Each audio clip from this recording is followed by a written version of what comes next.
Selamat malam, terima kasih atas waktu dan kesempatan yang diberikan kepada saya. Nama Maria Febriani Bara, NIM 2103030095, kelas C semester 1 Prodi Sosiologi. Di sini saya akan menjelaskan tentang buku Dasar-Dasar Ilmu Politik bab 5 yang berjudul Komunisme, Demokrasi menurut Teknologi Komunisme dan Perkembangan Post-Komunisme. Seperti yang telah dijelaskan sebelumnya, demokrasi didukung oleh sebagian besar negara di dunia. Akan tetapi, perlu disadari bahwa di samping demokrasi konstitusional beserta macam-macam variasinya, pada akhir abad ke-19 telah timbul suatu ideologi yang juga mengembangkan suatu konsep demokrasi yang dalam banyak hal linearistika bertentangan dengan asasi-asasi pokok dari demokrasi konstitusional. Yang pertama, ajaran dari Karl Marx. Pada permulaan abad ke-19, keadaan kaum buruh di Eropa Barat menyedihkan. Kemajuan industri secara pesat telah menimbulkan keadaan sosial yang sangat merugikan kaum buruh. Seperti misalnya upah yang rendah, jam kerja yang panjang. Keadaan buruk ini menggugah hati orang banyak, antara lain cendekiawan seperti Robert Owen di Inggris 1771 sampai 1858, Saint-Simon 1760 sampai 1982, dan Fourier 1772 sampai 1837 di Prancis untuk mencoba memperbaikinya. Materialisme dialektis dari ajaran Hegel. Marx mengambil dua unsur, yaitu gagasan mengenai terjadinya pertentangan antara segi-segi yang berlawanan dan gagasan bahwa semua berkembang terus. Dalam hal itu, Marx menolak asas pokok dan aliran idealisme bahwa hukum dialektif hanya berlaku di dalam dunia yang abstrak, yaitu dalam pemikiran manusia. Menurut Marx, perkembangan dialektis terjadi lebih dulu dalam struktur bahwa dari masyarakat yang kemudian menggerakkan struktur atasnya. Berdasarkan hukum dialektika, masyarakat telah berkembang menjadi masyarakat kapitalis di mana Marx berada. Gerak dialektis ini mulai pada saat komunik primitif berkembang dari suatu masyarakat yang tidak mengenal milik pribadi dan tidak mengenal kelas menjadi masyarakat yang mulai mengenal pribadi serta pembagian kerja. Yang kedua, perkembangan Marxisme Leninisme di Uni Soviet.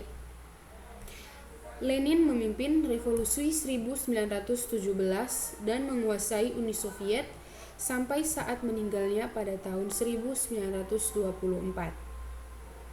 Revolusi ini berhasil membentuk diktator proletariat seperti yang dibayangkan oleh Marx. Undang-Undang Dasar 1918 mencerminkan tahap pertama revolusi, yang memusnahkan golongan-golongan yang dianggap menindas, seperti tuan tanah, pejabat agama, pengusaha, dan polisi czar. Stalin memimpin Uni Soviet dengan tangan besi dari 1924 sampai 1953 dan melebihi Lenin dalam menonjolkan sifat menindas dari rezimnya. Di dalam negeri, setelah beragam eksperimen dengan pembaharuan ekonomi di tahun 1960-an, pemimpin Uni Soviet akhirnya berbalik pada pengaturan ekonomi yang lebih ketat. Di akhir tahun 1980-an, Republik yang menjadi negara bagian Uni Soviet satu persatu mulai menyatakan sebagai negara yang berkedaulatan. Republik Gorbachev terus menurun sehingga ia kemudian mengundurkan diri sebagai sekretaris jenderal Partai Komunis Uni Soviet. Mikhail Gorbachev tersingkir dari panggung politik tidak lama setelah itu. Pergeseran kekuasaan berlangsung cepat. Gerak ke arah pemisahan diri tidak bisa lagi dibendung. Yang ketiga, pandangan mengenai negara dan demokrasi. Golongan komunis selalu bersikap ambivien terhadap negara. Marx yang di mana-mana dihadapkan dengan aparatur kenegaraan yang dianggap menghalangi cita-citanya berpendapat negatif terhadap negara.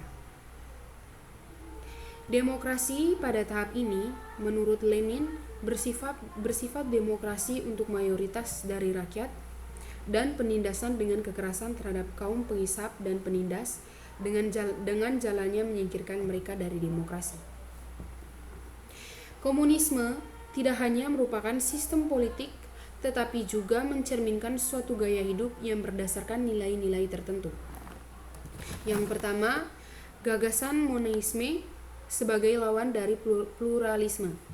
Yang kedua, kekerasan dipandang sebagai alat yang sah dan harus dipakai untuk mencapai komunisme.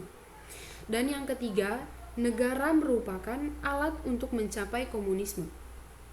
Mekanisme untuk menyelenggarakan asas-asas itu ada 3, yaitu sistem 1 partai, 2 Soviet tertinggi secara formal, dan yang ketiga pemilihan umum. Yang keempat, demokrasi rakyat. Menurut peristilahan komunis, demokrasi rakyat adalah bentuk khusus demokrasi yang memenuhi fungsi diktator proletar. Pertumbuhan demokrasi rakyat berbeda di tiap-tiap negara sesuai dengan situasi sosial politik setempat di Uni Soviet. Sebagai hasil dari perkembangan politik yang amat kaku dan penuh ketegangan antara golongan antikomunis, pada akhirnya diakui adanya satu partai dalam masyarakat. Proses liberalisasi berlangsung hingga tahun 1980-an yang ditandai dengan kebebasan penuh untuk bepergian dan melakukan kritik pada rezim yang berkuasa. Yang kelima, demokrasi nasional. Pada akhir tahun 1950-an, kaum komunis meninjau kembali hubungan-hubungan dengan negara-negara baru di Asia dan Afrika yang telah mencapai kemerdekaan setelah berakhirnya Perang Dunia Kedua.